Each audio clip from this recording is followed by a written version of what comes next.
O Rhun ap Iorwerth ydw i, aelod cynulliad Ynys Môn, aelod o Gabinet Cysgodol Plaid Cymru dros yr economi ac aelod o Pwyllgor Menter a Busnes y cynulliad sy'n cyfarfod yma fel arfer yn ystafell Pwyllgor 3 yn y Senedd y Mae Caerdydd. Mae cael yr economi'n iawn wrth gwrs yn holl bwysig i Gymru a da ni'n edrych fel Pwyllgor ar bob elfen o'r economi. Da ni'n edrych ar greu swyddi, da ni'n edrych ar drafnidiaeth, ffyrdd a rheilffyrdd ag ati. Da ni'n edrych hefyd ar dechnoleg a gwyddoniaeth, twristiaeth, hefyd ar addysg uwch. A beth ni'n wneud ydy paratoi adroddiadau ar yr hyn mae Llywodraeth Cymru yn ei wneud i hybu'r economi. Mi all yr Llywodraeth wedyn ymateb i'r sylwadau da ni yn ei wneud fel Pwyllgor.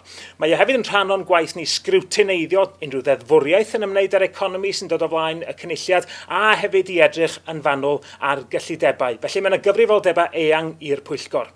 Mi allwch chi gyfrannu at waith y Pwyllgor hefyd. Mi allwch chi ddarganfod mwy am yn gwaith ni ar yn gwefan neu wrth gwrs yn dilyn ni ar Twitter.